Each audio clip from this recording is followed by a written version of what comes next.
Narcissists foolishly believe they're the smartest people alive, that they have got the biggest brains, they know it all. And they force you to live in the fear of inescapability. They want you to believe they can predict every move of yours and you are stuck with them forever. But what if I told you the opposite of it is true? They cannot predict everything about you. In fact, you can predict their moves because they are stupid. They have zero intelligence and they tend to repeat the same reactive patterns in different situations. No matter how much information they gain about you, they cannot predict these five things about you, and that is the game changer. I am Danish, a narcissistic abuse recovery professional. The topic for today is five things a narcissist can never predict about you. Stay until the very end because I'll help you understand why you have got the upper hand in this situation and how you can take your power back. Number one, they cannot predict your breaking point. They cannot tell when you are going to call it quits. They are always testing and gathering data, trying to process information and understand your reactions. The proof of which is high highs and low lows. When they idealize you, they put you on a pedestal, but then they devalue you. But not enough for you to say, I'm done with you, I've seen through you, I am never coming back. The minute they feel you're about to leave them, you're about to burn the relationship to ground, they show their nice face again. The same is applicable to a narcissistic parent. When they feel like the child is about to break the enmeshment, the child is about to destroy the entanglement, what do? Oh, they become that nice parent again, especially if it is a covert narcissistic parent that you are dealing with. What does that tell us? It tells us they are paranoid, anxious, and constantly on edge, trying to know what you're feeling, how you're thinking, what you're going to do next.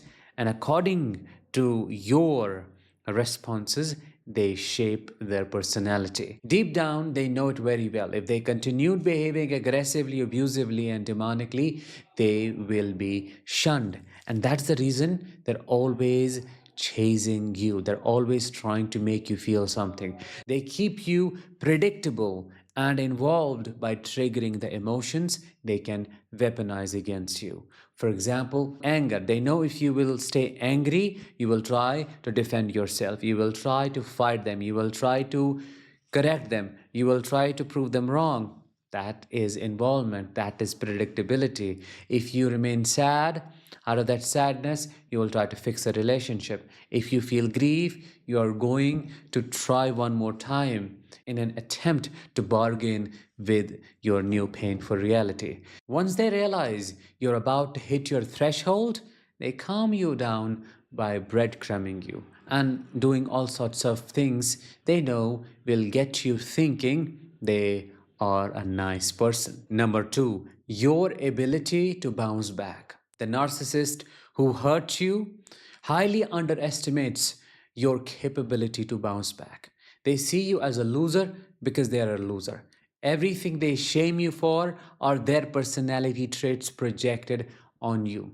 They think you are limited by nature. Oh, you can't do this, you can't do that. Plus, they have planted that seed of doubt in your head. They keep telling you you are a failure, but deep down they're shaking, they're trembling because they know that your confidence was real. That's why they worked so hard to break it. They have attacked your self esteem only to suppress it. It's not gone. It may feel like that for you. They cannot predict when you will bounce back, but they know for sure if given an opportunity, you will come back. And that will prove they are a failure. They failed at breaking you. And to prevent it from happening, they always keep you in a state of self-destruction. They plant those seeds of self-doubt in your head. They keep giving you negative feedback, convincing you that you do not have what it takes, so that you never think of improving. You never think of breaking free and moving forward. That shows how anxious they are. Deep down, they know if you were to wake up, you're going to annihilate their existence. And that is the reason why they turn it around, make you think you're nothing without them. It is that deep anxiety which drives their behavior of pessimism and negativity. Number three, your knowledge of their game. A narcissist can never predict this because they put on different masks to fool you, to make you think you are dealing with their reality. But sooner or later, people wake up, and that is their worst nightmare. They hate exposure, bad type of exposure. And they know a time is going to come in the relationship, in the situation, when you will not put up with their abusive nature, blaming yourself, when you will see things for what they are, and that is the time they cannot predict. So they prolong the process. How? By convincing you that you are the problem, by inducing cognitive dissonance and creating a trauma bond in the relationship so that you keep coming back, repeat the cycle, and then blame yourself for not being able to leave. Why are they afraid of your knowledge of their game? Because if found out, they stand zero chance of manipulating you again. Once you see it, you cannot unsee it. It becomes your vivid reality, the reality that you have survived for years and something that you would not want to live for one more day. Your knowledge of their game is basically the end game, it is the destruction of it all. They know it, that day is going to come, which is why they groom you. This is applicable to a narcissistic parent who plants the ideas. Oh, I am your mother, I'm your father, I loved you so much, I did this, I did that. They always pull the list so that they can weaponize a sense of obligation, plant fear in the child's head, and trap the child through guilt. Talking about a partner, they do similar things. They do it. It's all a well thought about process, believe me or not. They know what they are doing. They know deep down nobody will put up with their abusive behavior for a long time, which is why they shape and program you in a way that will make you a proper and a true doormat for them. Number four, your ability to outsmart them. As I said in the beginning of this episode, they think they have got the smartest brains. That's not true. They think nobody can outwit them, nobody can outsmart them. When you truly understand that a narcissist is driven by their impulses and image matters a lot for them, their reputation is everything, they need supply to survive, they have to impact others, it becomes, if not pretty easy, possible to push their buttons.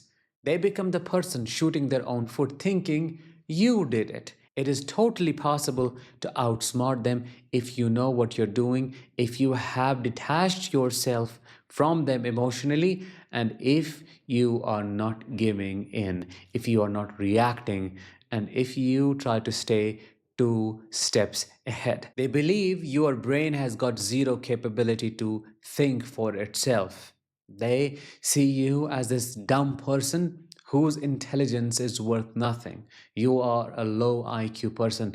That is what they can literally tell you. My father would laugh at my capabilities. He would have never imagined, even in his wildest dreams, me leaving and abandoning the family when he had groomed me through his fear.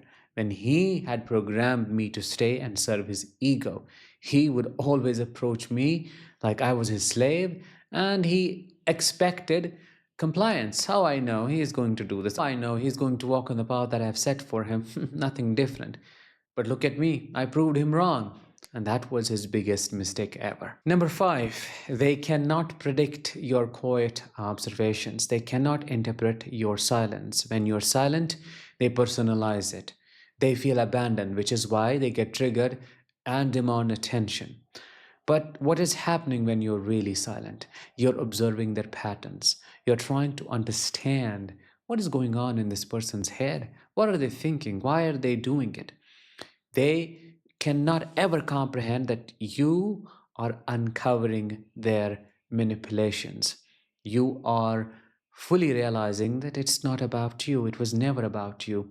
It's about their own unresolved trauma, their unresolved shit that they're projecting on you. They perceive your silence as a sign of your naivety, which is totally untrue. They mistake your silence for your naivety, when the truth is you are trying to know what their triggers are. That's why you adapt, and that's how you survive them. Basically, they get caught in a self casted illusion. They think they are the greatest. Nobody can ever outsmart them, nobody can play them, but they get played by their own ego. With that, let's bring this episode to an end. Let me know in the comments if you liked this one. I'll talk to you in the next one. Until then, as always, let the healing begin and continue.